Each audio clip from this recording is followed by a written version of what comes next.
students, it's Shraddha ma'am here. I welcome all the BBA third year students to your first online class. And students, if you're the BBA third year, you will be having your HR specialization. So in HR specialization, you will be having 4 papers along with your OB organizational behavior. So what are the topics that we are going to have in HR specialization? Advanced human resource management, then comes your global HRD, then your managing change in organization, then comes your HRDPP. Okay, so these are the topics we are going to discuss. So the first thing that we are going to discuss in advanced human resource management is recent trends influencing human resource management. Okay, so what are the recent trends that are affecting our human resource management? Okay, so one by one we are going to discuss. Okay, so first of all we'll have a brief discussion about advanced human resource management. Students, as in your previous BBA second year, you have already gone through your what is human resource management is a process of directing it's a process of hiring, recruiting, selecting, training, and performance appraisal, everything. It's a continuous process. It starts with the recruitment and ends with the retrenchment. Okay, so what is advanced human resource management? In the advanced human resource management, we are going to integrate the human resource strategies with the organizational goal. How in a better way the human resource strategies and organizational goal can be betterly combined, and finally attainment of the organizational goal can be achieved. So we will be discussing the recent trends that are influencing human resource management in the recent era. So first one we are going to discuss is the globalization and its implication. What is globalization? Because today's business is operating beyond the boundaries. It's not only operating in a single nation. Company like Tata Steel Company or Amazon or Wipro or Infosys, it's operating beyond the boundaries. It's only not having its branch in India, but also operating in other countries too. So what is the complication? What the problem arises in this? The major problem that is arising in this is when a company is operating in a multiple nation, the employees are also being, suppose I'll give you a better example. Employee who is working in India, suppose for Infosys, he is being sent for work on site or sent to USA for working or for a training period. So the problem rises that he has to face the language problem, he has to face the first thing is the language problem, he has to accommodate with the climatic condition, he has to accommodate the work culture. Okay, because the working condition or the working style is of Indian organization and the working style of Western organization are differently differing in a wider manner. Okay, so the problem arises is that the organization has to accommodate or train its employees to adjust to the changing situation. The employee has to be prepared to adjust with the language change, adjust with the working style change, adjust with the climatical change. Okay, he has to be ever ready prepared. It's not that you have to work in India means you if a company is sending you abroad, you have to agitate. No, you can't do. You have to go there. You have to accommodate to their working style and the working conditions. Similarly, if an employee from USA is brought to India, okay, for certain works for working certain period of time, so it is the Indian organization duty to give due respect to the work culture, to their culture belief, respect to the cultural belief. Make all the condition suitable to him so that he may come here and work in the organization having without any problem. So this is a problem in the globalization and its implication. When the organization is operating in a wider manner, so it's a tough task for the organization to maintain all the human resource in a various nation, because with the difference in the nation, the working style differ, the need and want of the employees differ, the religious cultural belief differ, the language too differ. So isn't it a tough task for the organization to handle all the employees of various nations and to make them work and attain the final goal of the organization? Yes, it's a tough task for the organization too. Okay, the next topic we are coming to is workforce diversity. What do you mean by workforce diversity? A simple example I am going to give that will have a clear understanding of this topic. So first thing is that in organization, suppose you are in a third year, after that you got a job in your TCS company. When you go to Bangalore for joining that organization, it's not that you are from Odisha, so all the employees are worker in TCS are from Odisha only. No, there you may meet people with coming from Manipur, Jammu and Kashmir, Karnataka, Andhra Pradesh, then your Hyderabad, then comes your of various states. You will meet people there. Okay, and along with that you will be having your foreign employees or foreign country employees working within that organization. Don't you feel there will be a cultural diversity? Because every state, every region has its own culture, has its own religion, has its own language. We are from Odisha, so we are speaking Odia language. Our people from Andhra will speak Telugu language. Our people from Karnataka will speak their own Kannada language. So, with wider diversity within the employees, yes or no? Because as we Orias, we have certain set of beliefs. As people from Kerala, they will have their own set of belief. They will have their own working style, fooding style, clothing style, thinking style, everything. So generally, I'm from that time speaking. What is cultural diversity? What do you mean by culture? Culture is nothing. It is a set of belief which passes from your generation to generation. See, students, when we are brought up by our parents, our upbringing is somewhat influenced by our cultural and our religion belief.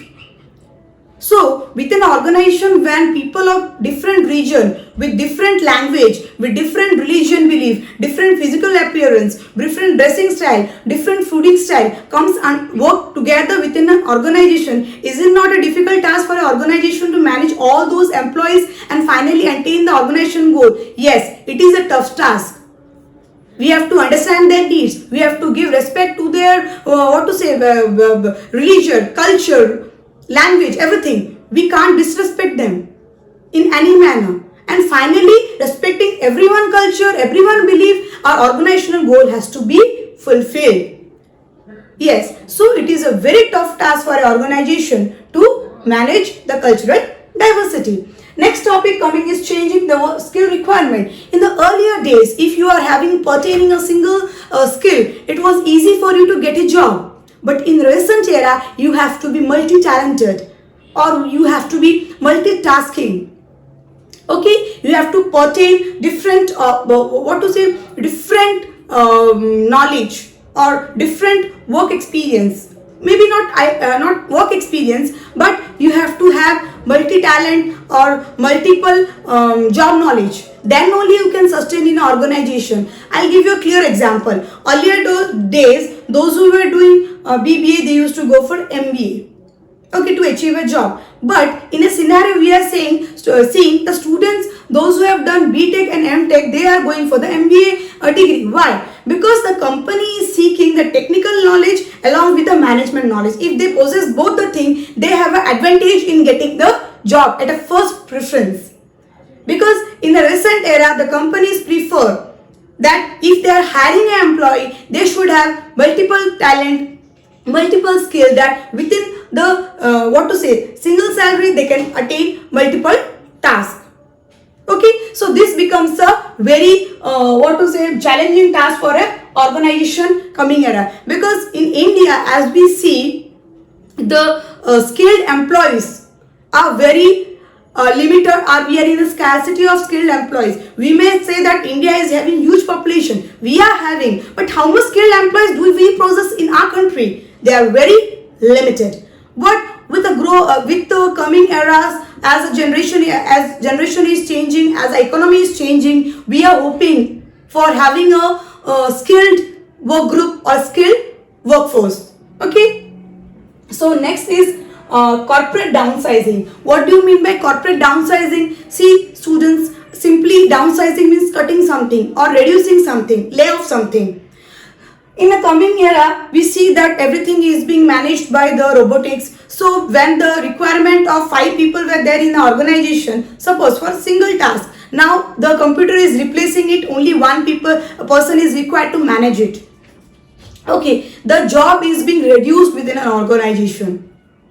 So it is again a challenging task for an organization to manage how to, in a peaceful manner, to reduce, to retrench, to remove their employees, to make them understand about the weakness or the problems that the organization is facing, and to make them understand, and without any agitation to remove them. Okay, so another reason is, in the current era, see, I'll give you a live example. Now the corona pandemic is going on. So the companies are going for paying their employees half of the salary, and few companies are also laying off or removing downsizing their employees because the turnover, the business is not going very well. Ola company recently what did he in a Zoom, he did a video conferencing of all his employees in a Zoom meet. He retrenched, he removed all of his work group with a single meet. Okay, why? Because if the business is not running, from where the money will come and how they will be paid? So corporate downsizing has become a very challenging task for the organization. Now, contingent workforce. What are contingent workforce? We may say at conditional or contractual workforce. In an organization, we don't keep all the permanent workforce. We hire people for a certain period of time. Okay, very good example is our government sector. Earlier days we used to have a permanent jobs, but recent times you will get ad of all contractual jobs. They will hire for a specific or stipulated period of time. Once the period gets finished or over, they are going to remove you. Okay, so if they are hired for a specific job or a stipulated job, it's not that they will not be managed. Yes, they are to be managed. Because if the sense of belongingness are to be brought within them also, because if they don't feel a sense of belongingness, they will not work properly for your organization and your organizational goal cannot be achieved. Although they are for a temporary period of time, although there may be for a stipulated job, they have to be managed. Their needs and wants are to be fulfilled too. Okay, then comes your indebtedness and deregulation. As I said earlier, that our country has to set its rules and regulation, liberate, or it has to be set few regulations or easy the method of startup of the organization. See, for example, I will give you a very good example of USA or European country. There, the commercial banks are facing huge crisis because those countries' economy are not permitting the commercial bank to flourish because of the tough, strict rules and regulations. Similarly, within our country also, there are very few businesses. Our government is setting strict rules for startup of those business. If you don't meet the condition terms, then you are not permitted to start certain type of or those type of business. So in order to enhance our organization or in order to enhance our business, our government has to liberalize the rules and regulations. Then comes re-engineering. Re-engineering. What do you mean by re-engineering? Engineering means something you are doing a job in a better way. Okay, whatever the method the employees or the work group used to do, now they have to find out a way that they will be able to do the same job within the very effective and the efficient manner. The productivity has to increase. Clear? How the productivity has to increase? They have to follow the recent work techniques.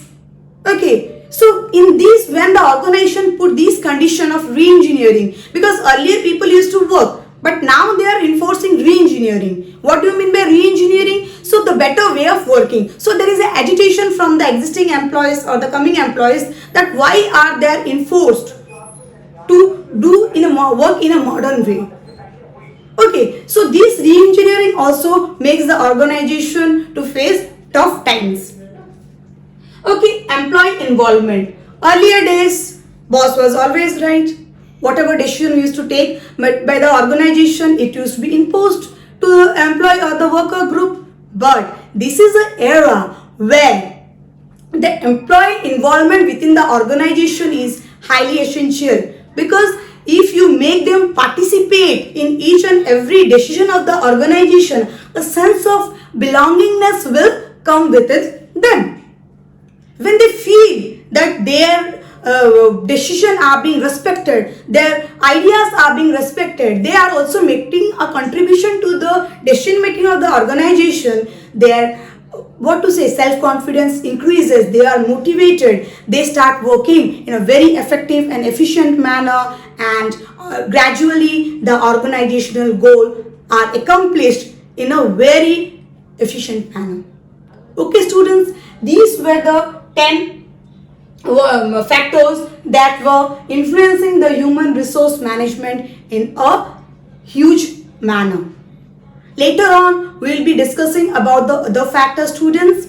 So, I hope I have made an attempt to make you understand all these topics. Okay, students, further, we'll meet in further time. Till then, bye students. Bye-bye.